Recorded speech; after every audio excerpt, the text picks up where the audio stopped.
મિત્રો, શનિવારે જે ઘટના બની એ આંખ ઉઘાડનારી અને ગંભીર બેદરકારવાળી ઘટના છે અને આ ઘટનાની અંદર જે વિગતો સામે આવી રહી છે એ ચોંકાવનારી છે।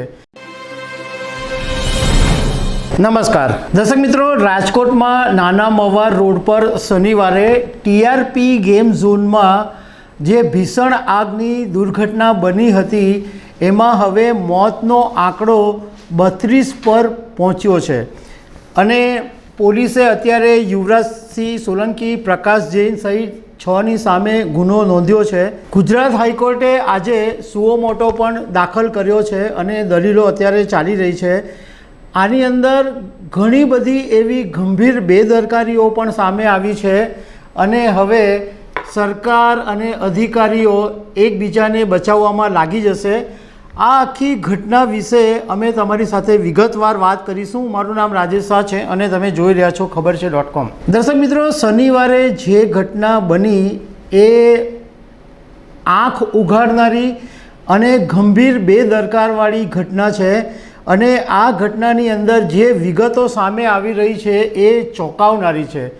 આ જે ટીઆરપી ગેમ ઝોન છે એ રેસિડન્ટ પ્લોટ ઉપર બનાવવામાં આવ્યો હતો અને આ ગેમ ઝોનની અંદર કોઈ પણ ફાયર સેફટીના સાધનો નહોતા અને વેલ્ડિંગનું કામ ચાલુ હોવા છતાં લોકોને પ્રવેશ આપવામાં આવ્યા અને બીજું કે ઇમરજન્સી ગેટ બંધ રાખવામાં આવ્યો હતો અને બીજા જે એના સાધનો હતા એ પેટી પેક હતા, કોઈ સાધનો ખોલવામાં પણ નહોતા આવ્યા। બીજું કે લોકોની ભીડ વધારવા માટે ગેમ ઝોનમાં જે 300 રૂપિયાની ફી હતી એ ઘટાડીને 99 રૂપિયા કરી દેવામાં આવી અને ગરમીનો સમય, વેકેશનનો સમય એટલે લોકોની ભારે ભીડ હતી અને પળવાર માત્ર 1 મિનિટની અંદર 32 જીવો બળીને ભડથું થઈ ગયા। અને દર્શક મિત્રો, તમને જાણીને નવાઈ લાગશે કે કેટલા બધા માસૂમ બાળકો હોમાઈ ગયા છે અને એ ઓળખાતા બી નથી, એટલી હદે બળીને ખાક થઈ ગયા છે। અમારા મીડિયાના અમુક મર્યાદાઓ છે કે અમે ગાળો નથી બોલી શકતા, બાકી આ ઘટનાની અંદર અમને એટલું બધું બોલવાનું મન થાય છે, એટલો બધો ગુસ્સો ફાટી નીકળે છે કારણ કે આ પહેલી ઘટના નથી। આ ગુજરાત શહેરની અંદર આપણે એક શહેર વાઇઝ જોઈએ તો 5 વર્ષ પહેલાં સુરતમાં તક્ષશિલાની અંદર જે ઘટના બની હતી એમાં 22 જેટલા માસૂમ વિદ્યાર્થીઓના મોત થયા હતા અને આજની તારીખે જે જવાબદાર લોકો છે એ જામીન પર ખુલ્લે આમ ફરી રહ્યા છે, એ લોકોનો વાળ પણ વાંકો નથી થયો। એ પછી વડોદરામાં હમણાં તાજેતરની જ ઘટના બની, હરણી બોટકાંડ, 14 બાળકોના મોત થયા, કોઈનું કશું થયું નથી। 2 દિવસ હલ્લાબોલ થાય પછી બધું બંધ। થોડા વખત પહેલાં, 1 વર્ષ પહેલાં મોરબીની વાત કરીએ તો મોરબીનો ઝૂલતો કાંડ, જે પુલ તૂટી પડ્યો એમાં 135 લોકોના મોત થયા અને એમાં પણ કેટલા બધા બાળકો હતા। અમદાવાદની અંદર કાંકરિયા કાર્નિવલની અંદર પણ ઘણા બધા લોકોના મોત થયા। હવે આ ઘટના રાજકોટમાં બની। દર્શક મિત્રો, કહેવાનું મન એમ થાય છે કે નંબર 1 સ્ટેટ, નંબર 1 ગુજરાતની પીપુડી વગાડતી સરકારને આ બધું દેખાતું નથી। આખી દુનિયામાં, આખા દેશમાં ગુજરાત નંબર 1ની પીપુડી વગાડતી સરકાર આ છોકરાઓને બચાવી નથી શકતી। તો આવા ગુજરાત મોડેલ શું કામનું? તમે રૂપિયાની વાત કરો, તમે ઇન્ડસ્ટ્રીની વાત કરો, તમે બાળકોની બચાવી શકો તો તમારા ગુજરાત મોડેલને હું ધોઈને પીવાનું છે? દર વખતે એક વાત આવે કે જવાબદારી કોની નક્કી કરવી, બધા એકબીજા પર ઢોળિયા કરે। પેલો અધિકારી કહે કે પેલાની ભૂલ છે, પેલો ગેમ ઝોનવાળો કહે કે આની ભૂલ છે। અરે ભાઈ, તમે ક્યાં સુધી જવાબદારી એકબીજા પર ઢોળિયા કરશો?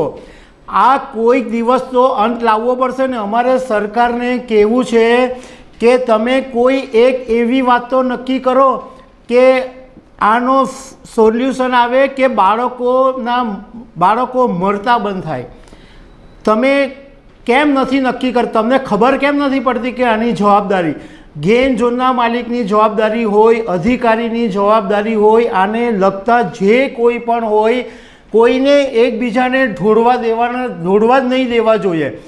જ્યાં એક જવાબદારી નક્કી થાય કે આની 1% બી જવાબદારી છે, એને જેલમાં નાખી દેવો જોઈએ અને એની સામે કડકમાં કડક પગલાં લેવા જ જોઈએ કે જેથી બીજી વખત આખા ગુજરાતની અંદર આવો એક પણ નિર્દોષ બાળક મરે નહીં. દર્શક મિત્રો, જેનું જાય, જેના બાળકો જાય, જેના માસૂમ સંતાનો જાય, એમને જ ખરેખર વ્યથા ખબર પડે. બાકી બધા લોકો 2 દિવસ હલ્લાબોલ કરશે, હો હા કરશે, સોશિયલ મીડિયા પર શ્રદ્ધાંજલિ આપશે, સોશિયલ મીડિયા પર આક્રોશ ફાટી નીકળશે. ઇવન અમારા મીડિયાની પણ વાત કરીએ તો અમે પણ 2-3 દિવસ સુધી બધું ચલાવશું, પછી પાછા તાના ઠેરના ઠેર બધા જ આવી જશે. પોલીસ અધિકારી હોય, સરકારી અધિકારી હોય, કમિશનર હોય, કલેક્ટર હોય, બધા થોડા દિવસ દોડાદોડી કરશે અને પાછું બધા પોતાની જિંદગીની અંદર લાગી પડશે અને પાછી જ્યારે ફરી ઘટના બનશે ત્યારે બધા ઊભા થઈને જાગશે, અરે અરે આવું હતું હશે. પણ આવું શું કામ? આવું શું કામ થવું જોઈએ? કાયમી ઉકેલ તમે શું કામ નથી લાવતા? તમે મોતના સોદાગરોને શું કામ બચાવી રહ્યા છો? જો તમારે ગુજરાતની અંદર આ બધી ઘટના અટકાવવી હશે તો તમારે લાલચ છોડવી પડશે. આની અંદર જે લોકો પૈસા ખાઈને બધું કરતા હોય એ બધાને સામે પગલાં લેવા જોઈએ. કારણ કે આ બધા લોકોની જાડી ચામડીને કારણે, આ બધા લોકોના પૈસાની લાલચને કારણે એક પરિવારોના નિર્દોષ બાળકો કે જેમણે સપના જોયા હોય એમના બાળકોના કે મારો દીકરો મોટો થઈને એન્જિનિયર બનશે, ડૉક્ટર બનશે, આ બધાના સપના આ બધા લોકોને કારણે બળીને ખાક થઈ ગયા છે. સુરત, વડોદરા, અમદાવાદ, રાજકોટ, કોઈ એક શહેર બાકી નથી. અને આ ઘટનાની અંદર સૌથી મોટી બેદરકારી એ હતી કે આ જ્યારે વેલ્ડિંગનું કામ ચાલતું હતું અને એની અંદર વિસ્ફોટ થયો અને માત્ર 1 મિનિટની અંદર 3જા માળ સુધી આગ પ્રસરી ગઈ. લોકોને બચવાનો મોકો પણ નહીં મળ્યો. લોકો ચીસાચીસ કરી મૂકી, કેટલાક લોકોએ ઉપરથી પડતું પણ મૂક્યું, પરંતુ 32 બાળકોને બચાવી નહીં શકાયા.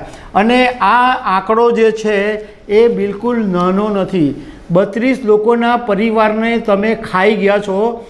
આ સરકારને અમારે કહેવું છે, કારણ કે આ તમારી જવાબદારી છે ગમે તે કરીને અટકાવવાની.